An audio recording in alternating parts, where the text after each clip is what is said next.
The galaxy was at peace, or at least it pretended to be.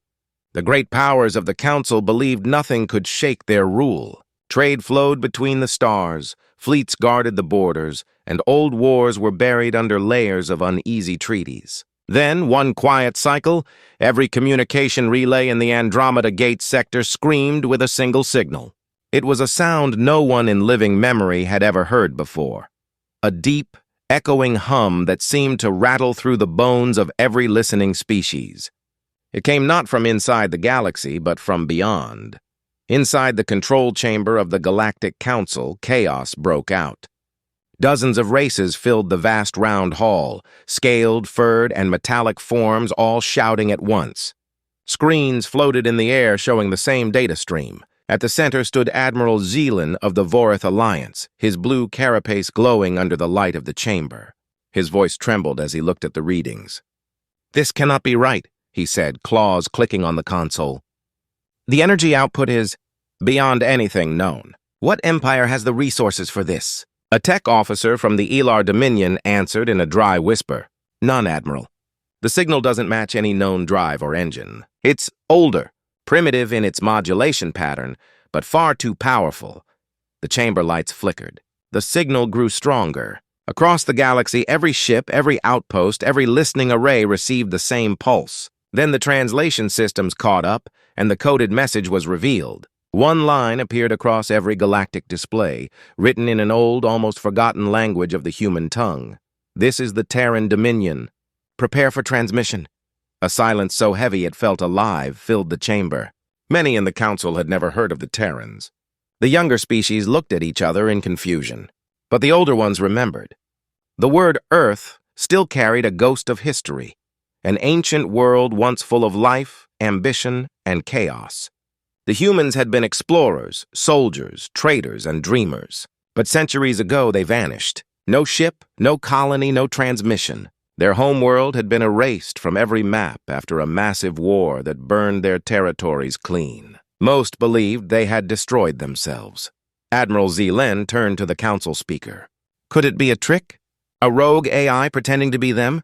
The speaker's translucent form shimmered with nervous light. If this is true, if humans still exist, why now? Why return after so long? No one could answer. In the deep void near the Andromeda Gate, sensors blinked one after another as something began to emerge. A storm of blue light tore open the empty dark. Ships stationed there tried to retreat, but their engines stalled as gravity itself bent. A shadow grew behind the light, larger than any dreadnought, larger than any station. It was shaped like a blade and a mountain combined, moving with slow, deliberate grace. The gate's automated voice began to list the mass reading, but the numbers grew too large to process. When the light faded, the void was filled by a ship the size of a small moon. Its hull was black, absorbing light rather than reflecting it. Energy rippled along its sides like the breath of a living creature. Then, as the watchers strained to understand what they saw, smaller ships detached from its underbelly, hundreds of them, sharp and fast, forming formation patterns too precise to be random.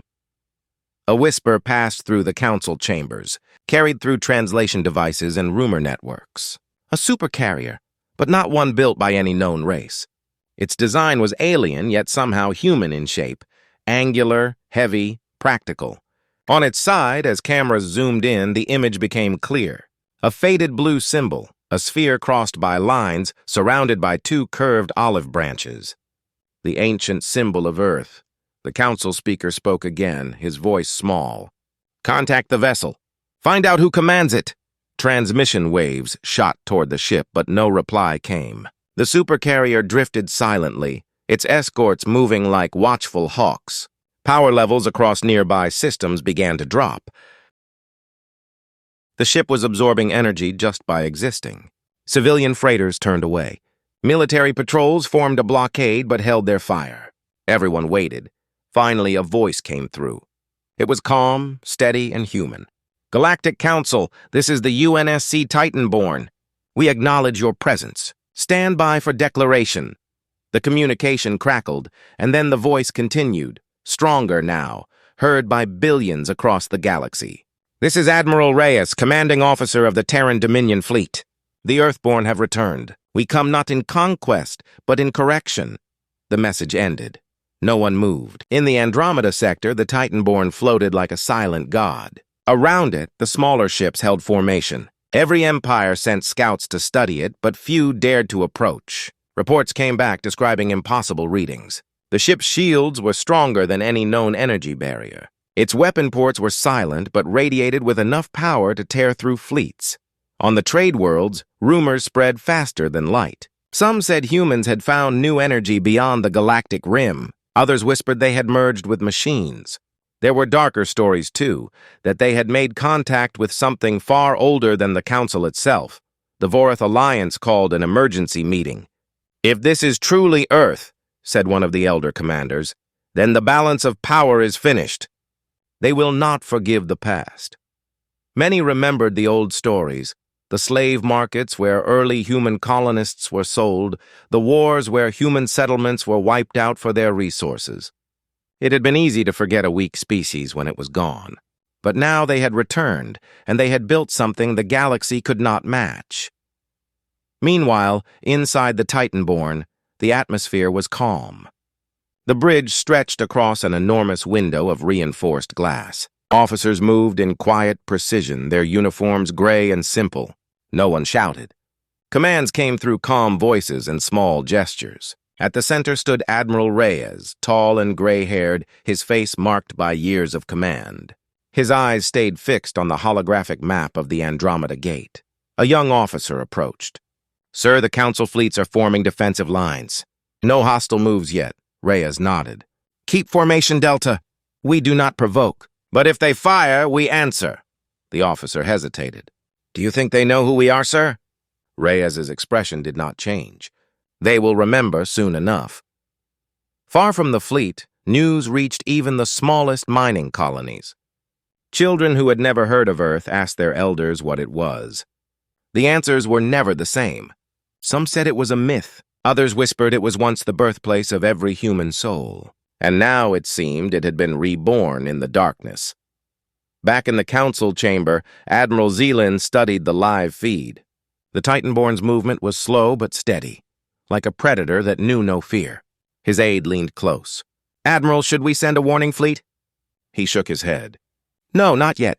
If the stories are true, they fought the old empires and survived alone. We will wait." Across the galaxy, silence became the loudest sound. Then, in the middle of that silence, the Titanborn's engines flared to life. The stars behind it bent as if pulled toward its wake. The Supercarrier began to move toward the Council's central space. Slow, confident, unstoppable.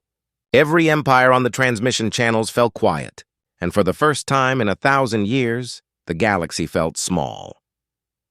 On board, Admiral Reyes stood at the command deck. "Transmit our coordinates," he said. "Let them see us coming," the comms officer hesitated. "All of them, sir? Every system?" "Every system," Reyes confirmed. His voice was calm, almost gentle. "They buried us once. It's time they remembered."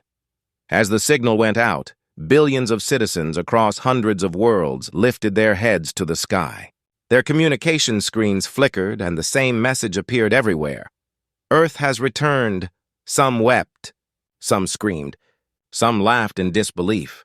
The council speaker, pale and shaking, whispered to no one in particular, "May the stars have mercy on us all." Outside, the Titanborn drifted through the void, silent and massive. Its escort ships followed like shadows. The galaxy watched, frozen between fear and awe. Somewhere deep within that ship, far below the bridge, old banners of blue and white hung in a great hall, each marked with the words once spoken by Earth's defenders long ago. "We fight for those who can't." And as the Titanborn moved closer to the center of known space, every world, every empire, every being that had ever doubted the legend of humanity finally understood one thing: Earth had not died. It had waited. It had prepared. And now, the long-vanished world had come back to claim its place among the stars. The galaxy would never be the same again. Centuries before the Titanborn emerged from the void, Earth had been forgotten, buried under lies and rewritten histories. Most records said the humans destroyed themselves in a nuclear storm. Others claimed their world had fallen into a black hole or been conquered by the ancient Charon swarm. But the truth was stranger, hidden in layers of silence and shadow. Earth had not died. It had hidden. When the galaxy turned against them, when the colonies burned and the council looked away, humanity did what it had always done in times of despair. They adapted, and they vanished. The council of that era had underestimated them. The humans had always been a restless species, curious, stubborn, and dangerous when cornered. Their defeat during the Collapse Wars was never complete. While the outer colonies were destroyed and the major fleets scattered, secret Orcs were launched from the Sol. Orcs were launched from the Sol system, carrying scientists, soldiers, and families. They disappeared beyond the galactic rim to the empty black where no hyperlanes reached. Most thought they were lost forever. But far from the eyes of the Council, in the cold dark between galaxies, humanity built again. They found worlds untouched by the old empires, places where gravity bent strangely and time itself seemed slower. There, they began the project that would change everything, Project Titan. With what little they had left, they grew their knowledge like a seed in the dark.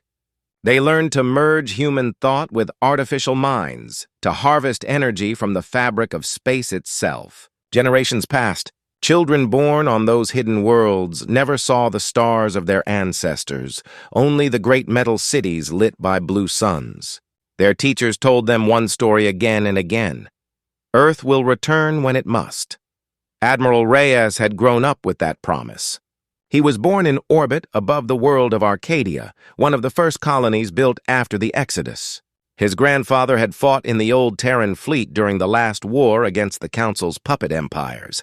From childhood, Reyes studied maps of the galaxy, the places where humans once lived, now controlled by alien powers who had erased every trace of Earth's history.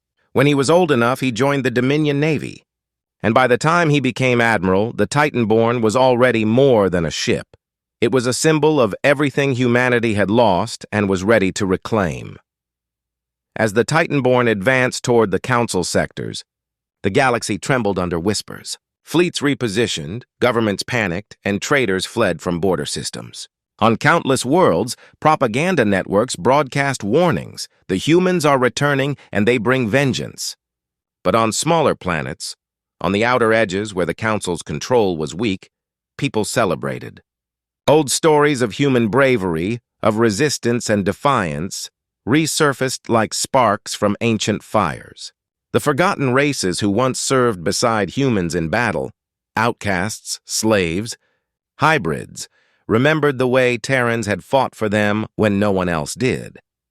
On the bridge of the Titanborn, the crew worked in silence. There was a strange calm among them, as if they all understood something inevitable had begun. Admiral Reyes stood with his hands behind his back, watching the swirling stars. His eyes were fixed on the faint glow of the Andromeda Gate, still several hours away. "Navigation," he said quietly. "Status on the jump lanes?" "Stable, sir," replied the officer. "No interference. But the Council has deployed observation drones in Sector 9. They're watching us." Reyes nodded. "Let them watch." He turned to the communication pit where holographic displays flickered with signals from the escort fleet. "Send message to the Second Armada. Formation integrity is priority. We will not show weakness. We move as one body, one voice." A murmur rippled through the command deck, half awe, half fear. The Titanborn's weapon systems were still dormant, but everyone knew what they could do. The ship carried 4 quantum lances, mass drivers that could split a planet's crust in a single shot. Its shields drew energy directly from subspace fields, meaning no known weapon could breach them for more than seconds. But Reyes didn't come for conquest. He came for memory and for justice. Far away, inside the Council's central world of Seraphis Prime, panic was turning into anger. The speakers' chambers were filled with delegates shouting in a dozen languages. "They threaten our peace!" screamed one. "They have no right to return after centuries!" cried another. The older ones stayed quiet. They remembered the wars, the betrayals. The Vorith Admiral, Xylan, finally raised his hand and silenced the noise. "Peace," he said coldly, was built on their ashes. If the ashes rise again, it is we who should fear the fire. Meanwhile, Lyran, a young diplomat from the Vishari Concord, sat in a corner of the chamber, watching the chaos. She was one of the few who had studied human history seriously. The Vishari archives still held fragments of old transmissions, songs, speeches, stories from Earth. They spoke of courage and compassion, but also of vengeance and fury. Her mentor had told her, when humans forgive, they do so forever. But when they do not... She didn't finish the sentence. Lyran activated her wrist console and replayed the human's message again. The voice of Admiral Reyes echoed softly. We come not in conquest, but in correction. His tone was measured, almost tired, but she could feel the power behind every word. Correction. What did he mean by that? What wrong did they intend to fix? She made her decision. While the council debated war, she would reach out. Quietly, without permission, she transmitted a single message into the void. To the ship known as Titanborn, I am Lyran of the Vishari Concord. I seek understanding, not conflict. If you hear this, please respond. The message vanished into the dark. Hours passed. Then, deep aboard the Titanborn, a soft chime sounded. The communication officer frowned. Sir, we've received a private message. It's not from the Council Command Network. Encryption pattern, ancient Vishari. Reyes raised an eyebrow. Vishari? They were allies once, weren't they? Yes, sir. Before the fall, he hesitated. Play it. Lyran's voice filled the bridge, gentle, uncertain, honest. The officers looked at each other in silence. Reyes listened until the message ended. Then he said, Record my reply. His voice was low, steady. Lyran of Vishari, your message is received. Understand this, we do not seek war. But if the Council draws its fleets, we will not retreat. If you truly seek understanding, come to us. We will speak face to face. When the message reached Lyran, she felt her heart's race. No one in the Council knew she had sent it. To travel to the Titanborn was madness, maybe treason. But something inside her said she had to see these humans. To understand the truth before the galaxy fell into war again. She stole a transport vessel under diplomatic clearance and left Seraphis Prime under the cover of night. Her ship slipped through the hyperlanes toward the Andromeda Gate, following the impossible readings of the Titanborn. Back at the Council, chaos turned into paranoia. Armadas were being raised in every sector. Propaganda screamed that the Terran Dominion intended to destroy all civilization. In secret, however, some leaders began to prepare surrender plans, just in case. As Lyran approached the Titanborn, her ship began to shake. The carrier's gravity field was enormous, bending space like liquid. Her sensors filled with static. Then, without warning, a voice came through her comms. Unidentified vessel, you are entering restricted proximity. Identify yourself or be escorted out. Lyran took a deep breath. This is Lyran of the Vishari Concord. I am expected by Admiral Reyes. There was a pause. Then the voice softened. Acknowledged. Maintain current trajectory. You are cleared for docking. Through her viewport, the Titanborn grew larger until it filled her vision completely. Its surface was covered with endless lines of light, like veins of silver running through a living creature. As her small ship entered one of the hangar bays, she saw rows of human soldiers in black armor standing at attention, their helmets reflecting the glow of the landing lights. When she stepped out, they watched her silently. A tall man approached, Reyes himself. His face was calm, but his eyes were sharp as glass. You came, he said simply. I had to, Lyran answered. The Council doesn't understand what you want. Reyes studied her for a moment, then turned. Then you should hear it from us directly. He led her through the long corridors of the Titanborn. Everywhere she looked, she saw signs of a civilization reborn. Children running between crew quarters, engineers repairing machines that hummed with power beyond anything she knew, and banners displaying a single emblem, a blue planet surrounded by stars. When they reached the command deck, Reyes stood before the great window, the galaxy shining beyond. You asked what we want, he said quietly. We want the truth restored, the truth they buried when they burned our worlds and called us extinct. We came back not for war, but for justice. Lyran looked out at the stars, realizing for the first time that the galaxy she thought she knew was built on lies, and now those lies were about to crumble. Lyran had never felt so small in her life. The Titanborn's command deck stretched out before her like a cathedral of glass and steel, every console glowing with quiet purpose. The humans moved around her with practiced calm, their eyes focused, their steps silent. They weren't loud or frantic the way the Council always described them. There was no shouting, no arrogance, no chaos. There was only precision, and something else she couldn't name. Determination, maybe, or grief. Admiral Reyes stood at the edge of the great viewport, watching the stars drift past. His hands were clasped behind his back, his posture straight but not tense. When he finally spoke, his voice was soft, yet it carried through the vast chamber. "You came here for truth," he said, "so you'll get it. You'll hear what really happened when the galaxy forgot us." Lyran stepped closer, her silver eyes fixed on him. "The Council records say Earth fell to its own weapons. A war that destroyed your world and your colonies. You vanished after that," Reyes almost smiled. "That's what they told you? I thought they'd come up with a better lie after 5 centuries. He turned to face her fully, and for a moment she saw the weariness in his face. "No, Lyran, we didn't destroy ourselves." "The Council did," she froze. "That's impossible." "The Council was a peacekeeping alliance. It was an empire," Reyes interrupted. "One that feared what it couldn't control." Reyes interrupted. "One that feared what it couldn't control." He nodded toward the holographic table nearby, and a glowing map filled the air between them. Dozens of red lines marked the old human colonies. "Back then," he continued, "humans weren't united. We were divided. Earth governments, off-world colonies, corporate fleets. But even divided, we were advancing too fast. We'd built jump drives that could move between stars without using their gates. We'd started terraforming worlds the Council claimed as restricted. And we'd made friends the Council didn't want us to have, minor races that refused to bow to them. So they came for us." Lyran stared at the map.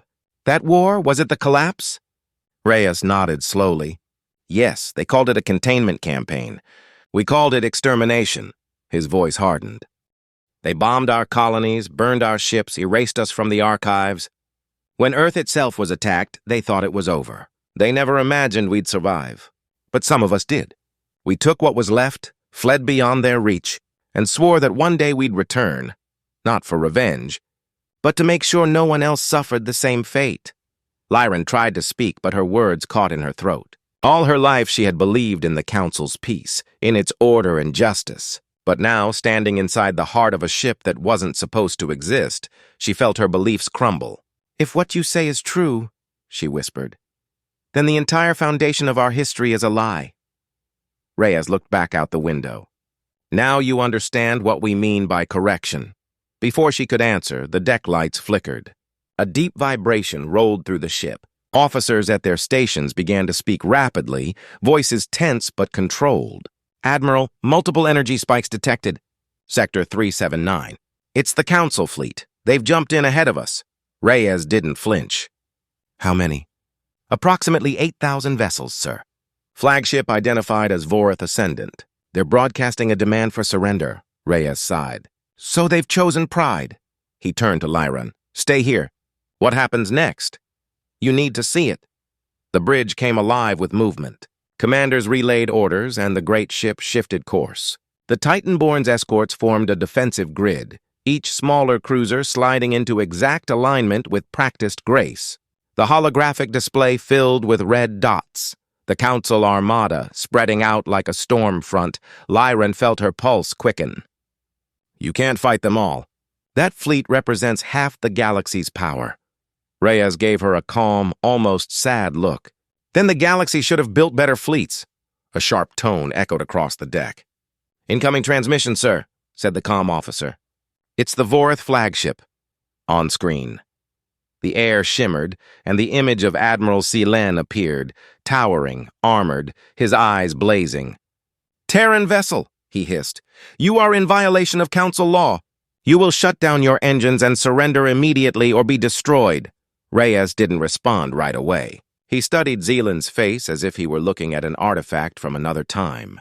Then, quietly, he said, "You've had centuries to rewrite history. Did it never occur to you that the truth would survive us? Seelan's mandibles clicked in anger. The truth is what we allow to exist, human. You are relics, ghosts that should have stayed dead. Reyes turned away, his voice calm. Then this is your lesson in the cost of arrogance. He nodded to his tactical officer. Target their flagship's shield emitters. Do not aim to kill.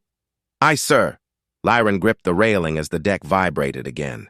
The Titanborn's forward cannons came online, lines of blue energy crackling across the hull. The sound that followed was not a roar, but a low, deep hum that made the air itself tremble. In a single flash, a beam of pure light leapt across the void and struck the Vorith Ascendant. The enemy flagship's shields exploded in a flare of white, and every ship around it staggered from the shockwave.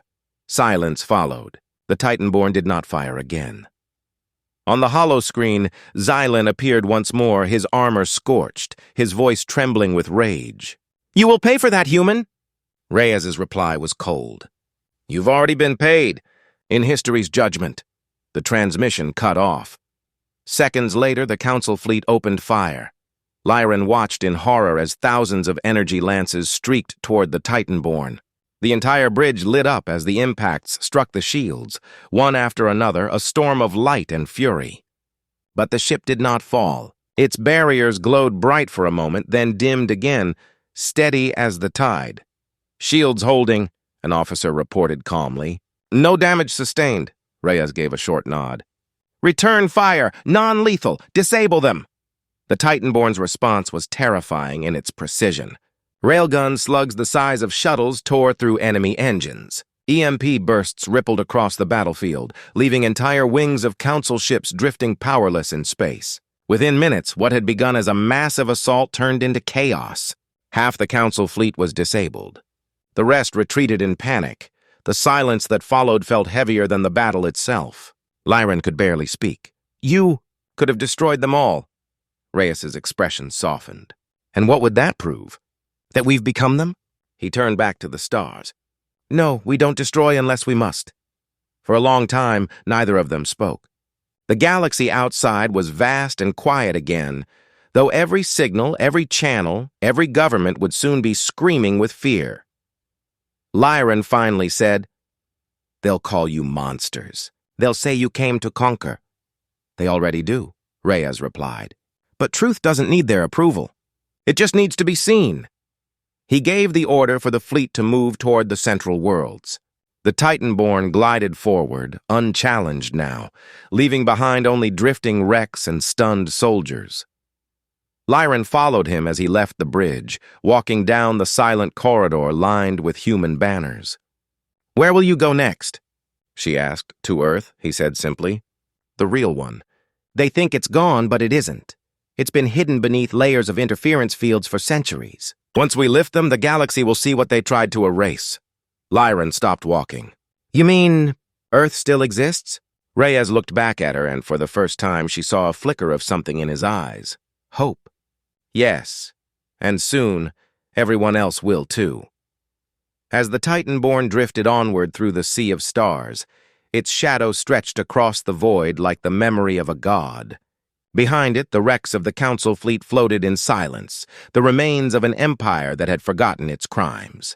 Ahead, the galaxy waited, watching, fearing, and wondering what would happen when the world they had buried under lies finally rose again. And somewhere, deep within the heart of the Titanborn, a quiet transmission pulsed outward toward the hidden rim of space, carrying a message across time and distance. This is Admiral Reyes. The path is clear. Earth, prepare to awaken. The signal vanished into the darkness, racing toward a place no one had seen in half a millennium, a blue world waiting beneath the shadows, ready to open its eyes once more. The galaxy could no longer pretend it didn't see. Every broadcast, every news feed, every pirate signal in the known worlds carried the same images, the Titanborn emerging from battle untouched, Council fleets in ruins, and a single human admiral standing before the stars. The footage spread faster than light. Entire planets stopped to watch it. For the first time in centuries, the word Earth was spoken with awe, fear, and wonder. On Seraphis Prime, the heart of the Council's power, the streets were filled with protests and panic. Citizens shouted that the humans were coming to destroy them. Others whispered that maybe they had come to free them. The truth didn't matter anymore. The symbol did. The sight of the Titanborn had become something greater than logic, greater than history. The myth of humanity was alive again, and the galaxy trembled beneath it. Inside the council chambers, chaos reigned. The speaker of the council, a tall, luminous being whose body flickered like living flame, pounded the central dais for silence. "We face a crisis," he shouted. "The Terran Dominion has committed an act of war. Our fleets are in disarray and our people demand protection." Admiral Zealand stood beside him, his armor scarred from the last battle. "Protection?" he growled. "You mean vengeance. The humans humiliated us before the entire galaxy. If we do not strike now, we lose everything." From across the hall, the Vishari ambassador rose, an older member of Lyran's species. "And if we strike again?" she asked. "Do you think they will show restraint twice? You saw what their one ship did to our fleets. What happens when their entire armada arrives?" Xylan slammed his clawed hand on the table. "We cannot live in fear of ghosts." "Then you will die by them," the ambassador said softly. The speaker's flames dimmed. "Enough. We cannot fight a war we do not understand. Our intelligence must uncover how Earth returned. If they survived the collapse, if they rebuilt in secret, then perhaps others did as well. Find their homeworld. Find their allies. And if possible," he hesitated, glancing at Zilen. "Bring us their technology." Zilen gave a low, rumbling laugh. "You mean steal it. Call it survival," the speaker said coldly. Across the stars, the Titanborn continued its journey through the inner lanes, heading toward the region once marked as Sol. Every step it took, more systems surrendered to its passage. Some worlds deactivated their defense grids and opened their communications with messages of peace. Others broadcast desperate warnings begging the humans not to bring war to their skies. Warnings begging the humans not to bring war to their skies. Inside the Titanborn, life moved with disciplined rhythm. Crews rotated in perfect order. The great engines pulsed like a beating heart. The soldiers had grown quiet, aware that history was watching them. Admiral Reyes walked through the main hangar where thousands of soldiers stood in formation beside gleaming dropships. Every man and woman saluted as he passed. He stopped beside a massive transparent wall where the endless void stretched before them. Lyran stood there already, her gaze lost in the stars. She had been aboard for days now, treated not as a prisoner but as an observer. The crew respected her, though most kept their distance. She was, after all, a representative of the same council that once ordered humanity's extinction. Reyes joined her silently. For a while, neither spoke. The hum of engines filled the air, steady and deep. "They're terrified of you," she said at last. "Every world, every race. They think you'll burn the galaxy to ash." Reyes nodded. "They should be terrified, but not of us. Of what they've built," she frowned. "What do you mean?" He turned toward her. "Your council believes it's united, but it's rotting from within. Empires built on fear don't last. The moment someone shows they're not afraid, the whole structure starts to crack." He looked back at the stars. "That's what we're doing, showing them that fear doesn't control us anymore." Lyran studied him carefully. "And after that? What happens when you reach Earth? What do you do with the galaxy watching?" Reyes smiled faintly. "Then we tell them the truth, and we let the truth decide what happens next." At that moment, the ship's intercom chimed. "Admiral, priority signal from reconnaissance wing. Unidentified vessels detected trailing us. Configuration matches Vorith stealth craft." Reyes's eyes narrowed. "They're following us. They want our coordinates." Lyran turned sharply. "They're trying to find Earth." Reyes nodded slowly. "And if they do, they'll attack it before we arrive." He strode toward the nearest console. "Signal the fleet. Prepare a counter-intercept. No one follows us home." Within minutes, the Titanborn's escort ships peeled off and vanished into hyperspace. The lights dimmed to battle readiness. Lyran followed Reyes to the command deck, her pulse quickening as the stars began to shift around them. A holographic display lit up, dozens of faint signatures moving just behind their trail. "The Vorith stealth fleet." Reyes gave the order calmly. "Engage cloak protocols. Prepare counter-trap. Let them think they've gone unseen." The Titanborn's outer hull shimmered and then disappeared from most sensor ranges. The giant ship drifted silently, its systems running dark. Minutes passed, then an hour. Finally, the Vorith fleet emerged. Small, fast vessels with elongated hulls and sharp fins. They darted through the void, scanning for traces of the Titanborn. Stealth confirmed. The tactical officer whispered. "They can't see us." Reyes waited. He let the enemy move closer, let them feel safe. Then, at the perfect moment, he gave a single word. Now, from nowhere, the void erupted. The Titanborn's railguns fired once, just once, but it was enough. The shockwave shredded the Vorith formation. Their lead ships disintegrated instantly, and the survivors tried to flee, scattering in panic. Reyes didn't pursue. He didn't have to. The message was clear. You cannot hunt what has already seen you. When the last enemy signal vanished, Lyran turned to him. "You could have destroyed them all. Again you stopped." Reyes looked tired. "We're not here to slaughter. The moment we become like them, everything we fought for dies with us." For the first time, Lyran understood something deeper about these humans. They weren't the monsters the Council made them out to be. They were survivors, scarred, patient, and unwilling to repeat the sins that nearly erased them. And yet, beneath their restraint, she could still feel a storm waiting to break. As the Titanborn resumed its course, she found herself unable to sleep. She wandered the ship's observation decks, watching the stars glide past. The crew members greeted her politely, some even smiled. In their eyes, she saw pride, not arrogance, but belonging. Every one of them carried the weight of centuries, the legacy of a species denied its place in the galaxy. By the next rotation, they reached the outer boundary of Sol space. The coordinates of Earth were shielded by layers of quantum static. But as the Titanborn moved closer, those fields began to fall away like mist in sunlight. Slowly, the darkness peeled back, and there it was, a small blue world. Fragile, perfect, shining, Lyran gasped. She had seen thousands of planets in her life, worlds made of crystal and gas and molten rock, but none looked alive like this one. Oceans glimmered under the light of a golden star. Clouds swirled gently over green continents. The crew stood in reverent silence. Even those born far from Earth felt it in their blood. The pull of home. Reyes stepped forward. His voice came over the ship-wide speakers. "All hands, this is the Admiral. Mark this moment. Humanity's exile ends today." The ship slowed to orbit. From the surface, lights flickered to life, cities hidden under planetary shields waiting for the signal. And then, one by one, they began to rise. Great ships, ancient, scarred, beautiful, emerged from the clouds, lifting into the sky. They joined formation around the Titanborn like children welcoming their parent home. Lyran watched in stunned silence as the fleet grew.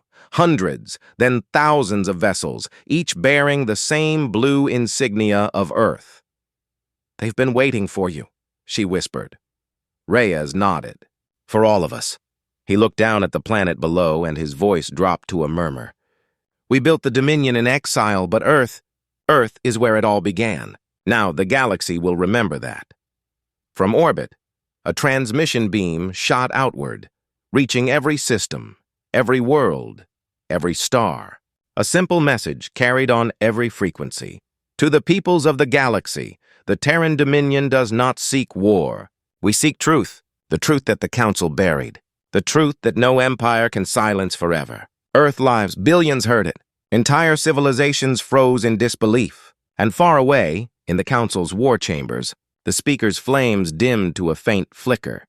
Because for the first time in history, the galaxy was watching Earth again, and the Council's lies had nowhere left to hide. The broadcast from Earth spread through the galaxy like a pulse from the heart of an awakening god. On every inhabited world, the message repeated in every tongue, on every channel, on every device that could catch a signal. Earth lives. At first, many thought it was an illusion. Some said it was propaganda, a holographic trick, a rebel stunt designed to scare the Council.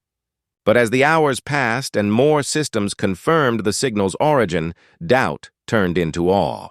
It wasn't coming from a satellite or a relay or some hidden faction. It came directly from Sol itself. The old coordinates. The birthplace of humanity. On the outer worlds, miners stopped their drills and looked at the sky. On the frozen colonies of Ivrin, workers stood in silence as screens showed the blue world glowing like a jewel in the dark. Even in the high spires of Seraphis Prime, where the Council broadcast counter-propaganda, the people whispered, "Earth is back." In the command spire of the Titanborn, Admiral Reyes stood before the panoramic view of Earth, the planet reflected in his eyes. Below him, the orbital defense grid shimmered to life, dozens of satellites awakening from centuries of hibernation. Massive pylons rose from the ocean's surface, powering up long-dormant energy shields. The homeworld was stirring, not as a relic, but as a living fortress. Laren stood beside him, speechless. "It's beautiful," she murmured. Reyes smiled faintly. It always was. That's why they wanted to erase it. Beauty gives people something to believe in, and belief, he said, is dangerous to those who rule through fear. The hum of machinery filled the air. Engineers and crew moved with purpose, preparing the orbital channels for transmission. Every human settlement beyond Sol was now connected again, their signals converging on the Titanborn. The Terran Dominion's full strength was no longer a rumor.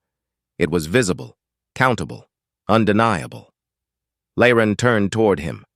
"What happens now? The Council will never let this stand. They'll see your homeworld as a weapon." Reyes's voice was calm but firm. "Then let them come. The truth doesn't hide behind weapons. It defends itself." Down below, on Earth's surface, the first cities began to reveal themselves. Shields flickered away like curtains pulled back after a long sleep. Vast megacities stretched along the continents, built over the ruins of old nations. The oceans glowed with luminous grids of energy, floating harvest arrays drawing power from the tides. Towers rose into the clouds, sleek and silver, their lights pulsing in unison. Humanity had not returned to rebuild. They had rebuilt long ago. A voice came through the comms. "Admiral, we're receiving a signal from the surface. Priority channel, Earth Command." Reyes straightened. "Put it through." The air shimmered, and a woman's face appeared in holographic form. Her uniform was dark gray, marked with the insignia of the Terran Dominion. Her eyes were sharp, her expression unreadable. "Admiral Reyes," she said. "Welcome home." Reyes gave a short nod. "Director Amina Holt, it's been a long time." "Too long," she replied. "The Council knows now, I assume." "They know," Reyes said. "They've seen the broadcast." "They'll come." "Good," Holt replied simply. "We've been preparing for centuries." Lyran watched, astonished. "You mean all this time Earth has been waiting for war?" "You mean all this time Earth has been waiting for war?" "Not waiting," Holt corrected. "Enduring. We've seen the galaxy's decay from afar, the Council's corruption, the slave colonies, the silenced species. We swore that when the time came, we'd return, not as conquerors, but as witnesses. The galaxy forgot who we were. Now it will remember." Reyes's voice lowered. "The Council will twist it. They'll call this an invasion. They always do," Holt said. "But people will see the truth. The weak will rally behind us. The oppressed will join us. The Council's lies are already breaking under the weight of our existence." The transmission ended, and the bridge fell quiet. Lyran could feel the change in the air, something vast and heavy like the calm before a storm. She looked down at Earth again. "You really think this will end without blood?" Reyes didn't answer right away. "No, but maybe this time it will mean something." Far from Sul, the Council's reaction was swift. Fleets mobilized across dozens of systems. War factories roared to life, their furnaces burning night and day. Admiral Zeelan was placed in command of what the Council called the Purity Armada, a coalition of species sworn to destroy the Terran Dominion before it could spread. Behind their speeches about order and peace was fear, the kind of fear that makes empires desperate. Inside his war room, Zeelan studied the hollow of Earth. "They've built their fortress," he said to his captains. "They think they're untouchable. We'll show them what fear truly means." His second-in-command hesitated. "Sir, their technology, their shields. Our scouts couldn't even breach their outer defenses." "Then we won't breach," Zeelan snarled. "We'll burn the stars around them, cut their supply lines, strangle their allies until Earth is alone again." And so, across the galaxy, the war began. not in explosions but in silence. Trade routes collapsed. Spy drones vanished. Entire colonies declared neutrality or rebellion. Every system picked a side. Some for the Council, some for the Dominion, and many trying to stay invisible between them. But even as fleets gathered, something unexpected began to happen. On distant worlds, alien citizens rose up, not against the humans but against their own rulers. They demanded answers. Why had the Council lied about Earth? Why had they erased an entire civilization? Old grievances reignited. Protests became revolts. The Council's control began to crack, piece by piece. On the Titanborn, Lyran read the reports, her heart torn between fear and wonder. "You're not just fighting them," she said to Reyes one evening. "You're changing everything." Reyes didn't look away from the holographic display. "We're not changing anything. We're reminding them who they were before they forgot." Outside, the stars of Sol burned brighter. Fleets assembled in orbit, sleek and silent. Massive carriers formed wings beside the Titanborn. Then, one night cycle later, Earth sent out a second message. It wasn't a speech. It wasn't a warning. It was a single image, the old flag of Earth, blue and white. A circle of laurel leaves around a shining planet, and one sentence beneath it. "For all who seek freedom, come home." That sentence echoed through the galaxy like a beacon. Refugees, smugglers, defectors, even deserters from Council fleets began making their way toward Sol. Entire convoys vanished from Council space and reappeared on the Dominion's edge. It was no longer a secret war. It was a movement. And while the Council struggled to hold its crumbling unity, Earth grew stronger. Not through conquest, but through faith. Still, deep in his heart, Reyes knew what was coming. Empires do not die quietly. Sooner or later, Zealand's armada would arrive. And when it did, the sky above Earth would burn brighter than it ever had before. He looked down at the blue planet beneath them, the home of his ancestors, and whispered quietly, "Let them come. The stars will remember who struck first." The storm was coming, and the galaxy could already feel the pull of its gravity. The age of silence was ending. The age of reckoning had begun. They came without warning, but no one on Earth was surprised. Not anymore. The stars above Sol darkened as the Purity Armada arrived, tens of thousands of ships blotting out the light like a tide of steel and fire. Their formation stretched from orbit to the edge of the system, rows upon rows of dreadnoughts, cruisers, and drone clusters arranged in perfect precision. It was a display of power designed to break the human spirit before a single shot was fired. But the Dominion didn't flinch. From the Titanborn's bridge, Admiral Reyes watched the enemy fleet emerge. One by one, their signatures lit up the display, a crimson tide encircling the system. Lyran stood beside him, her expression pale but composed. She had expected fear, maybe hesitation, but the humans around her moved with purpose, as though this moment had already happened in their minds 1,000 times before. "They're broadcasting," said the comms officer. "Audio only. No encryption." "Put it through," Reyes said calmly. A deep, familiar voice filled the command deck. "Terran vessel. This is Admiral Xylan of the Council Purity Armada. You are outnumbered, outgunned, outmatched. You will surrender Earth immediately, or we will burn your homeworld to the core." Reyes didn't respond right away. He stepped forward, gazing down at the world that spun slowly below them, blue, calm, beautiful. Then he looked out toward the darkness where the enemy waited. "Transmit reply," he said. "To all ships, all frequencies." The entire fleet fell silent as Reyes's voice went out across the stars. "This is Admiral Elias Reyes of the Terran Dominion. You say we are outnumbered. You say we are outgunned. Perhaps you're right." He paused. "But Earth does not kneel. We do not surrender to those who tried to erase us. We are still here. That is your failure. And now it is your legacy." There was no threat in his voice. Just truth, the channel cut. In the heart of the enemy formation, Xylan seethed. "All ships advance," he hissed. "Reduce them to ashes." The Council fleet surged forward, their engines lighting up the void. Missiles launched in perfect sync. Plasma beams traced lines of fire through space. Drones raced ahead, programmed to self-destruct on impact. But the Dominion was ready. The Titan-born systems roared to life. From Earth's surface, hundreds of ground-based cannons powered up, releasing beams of energy into low orbit. Shield grids expanded like ripples across the upper atmosphere. And from behind Luna's shadow, the rest of the Dominion fleet arrived, silent, massive, waiting for the perfect moment. They struck like lightning. The Council's first wave hit the shields and crumbled.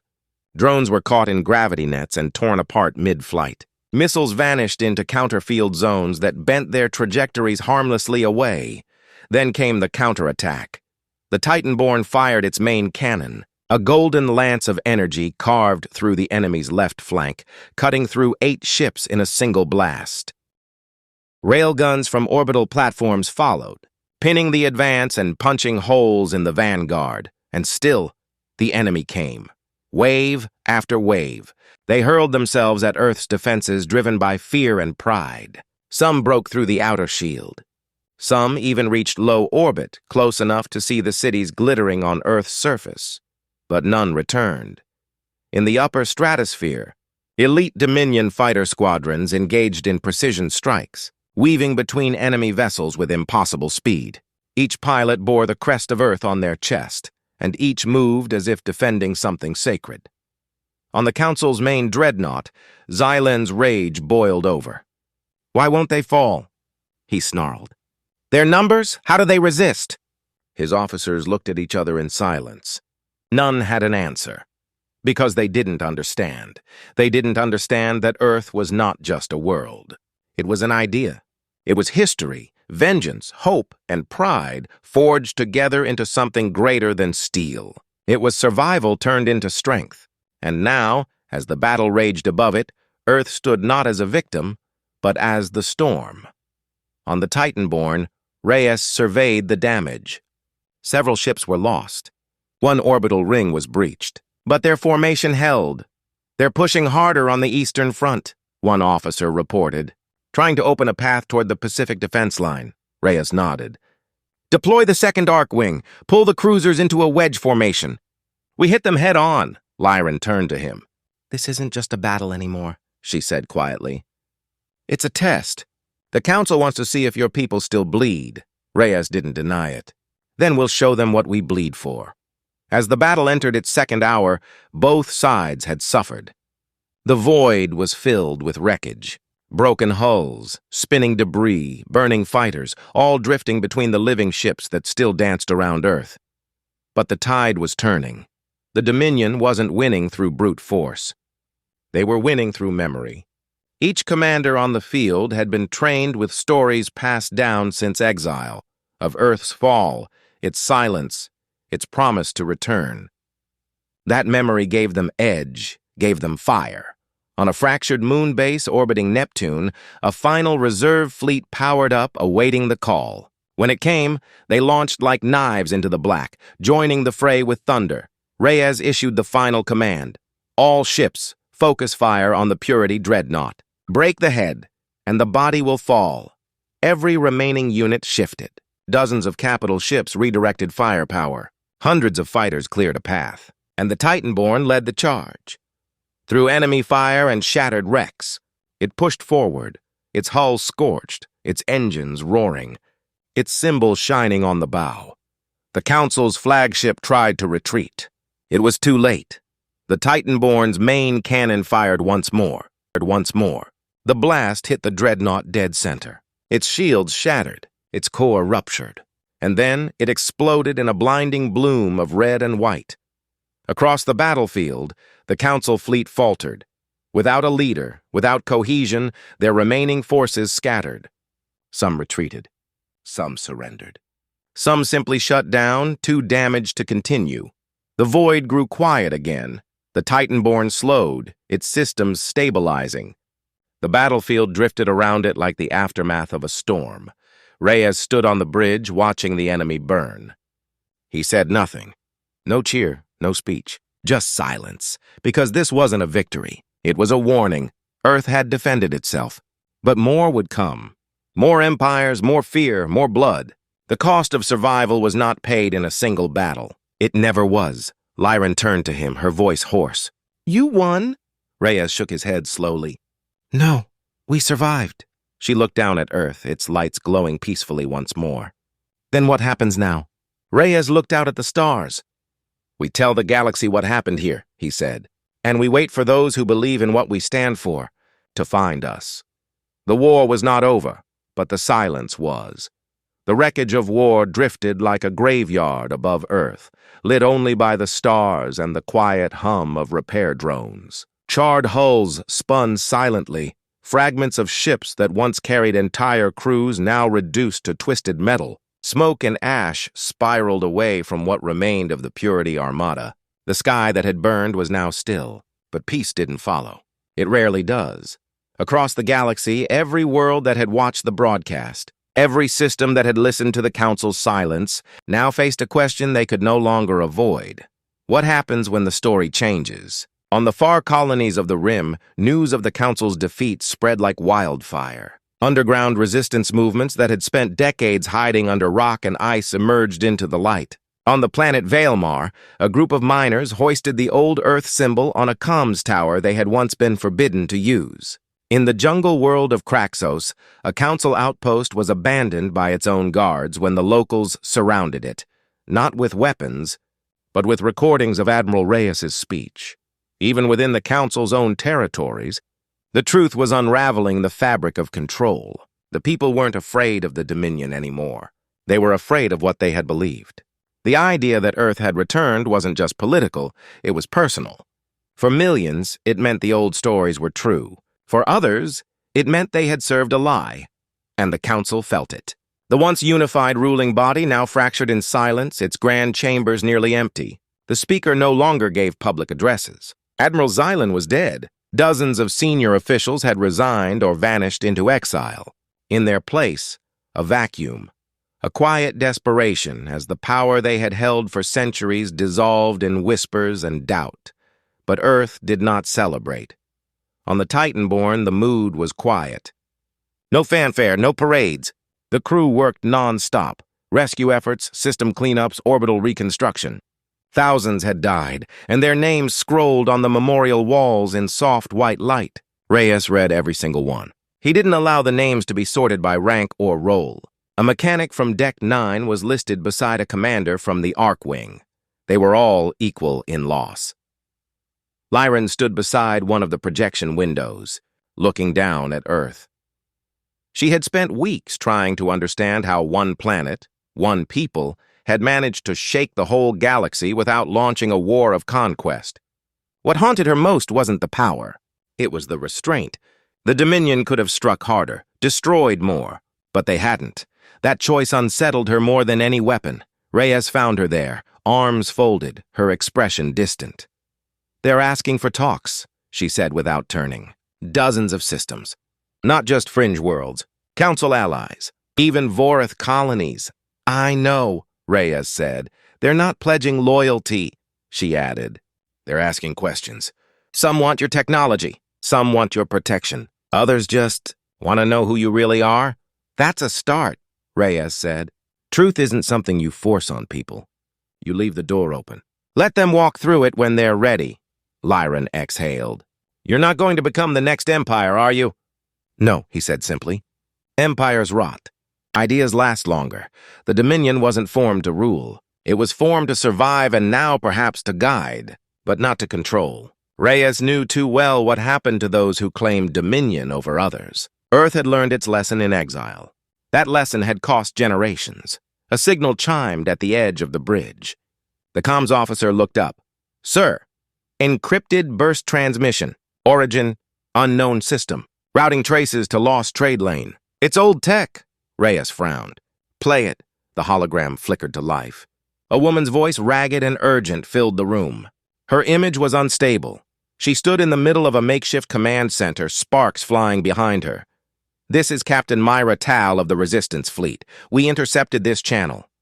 If this reaches Earth, know that we're out here. We never forgot. We've been fighting since the collapse. We're holding the last line in the Farron Expanse. The Council's remnants are pushing into wild space. We can't hold them off alone. If you're really back, if Earth lives, send help. The message cut out, static flooding the air. The coordinates it left behind pointed to a region outside mapped space, beyond the fractured lanes of the old border zones. Liren stepped closer. They thought you were gone. They kept fighting anyway. Reyes nodded slowly. Not all sparks go out. Are you going to them? We have to, he said. If there are still people out there holding the line, we don't leave them behind. Ever. He turned toward the central console. Signal Earth Command. Tell them I'm leading a recon expedition to the Farron Expanse. 3 capital ships. Arkwing escort. We jump in 3 days. The order rippled through the ship like a call to arms. Preparations began immediately. Hangar bays roared to life. Engineers loaded supplies. Pilots ran through checklists. Soldiers sharpened blades and repaired armor. But there was no chant, no anthem. Just movement. Silent, swift, and focused. That was the Dominion's way. Before departure, Reyes stood before his crew, not on a stage, but among them, at eye level. He didn't read a speech. He didn't promise victory. He only said what mattered. Out there, they're holding on.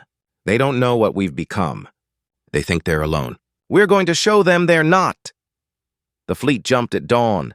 As the stars twisted and realigned, the Titan-born vanished into deep space, leading 2 sister ships, Vigilant and Solace, into the unknown.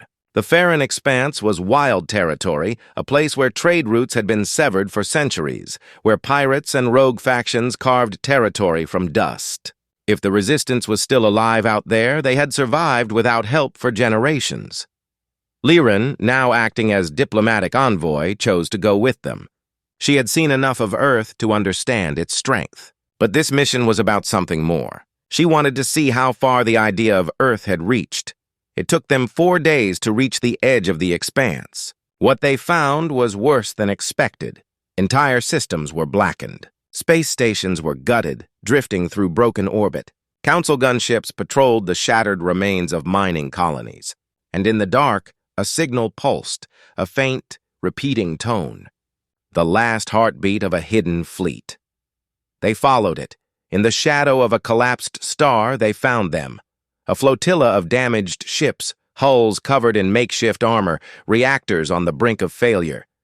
The Resistance fleet, Myra Tal's ships. They emerged slowly, weapons raised, unsure if what they saw was real. Reyes opened a channel. His voice was steady, almost gentle. This is Admiral Elias Reyes of the Terran Dominion. Earth lives. You're not alone. There was a pause. Then, through the static, a voice replied, "Took you long enough." The fleet lowered its weapons, and somewhere, in the vast silence of space, hope stirred again, because Earth had returned. And it wasn't just defending itself anymore. It was reaching out, 1 spark at a time. It was reaching out, 1 spark at a time.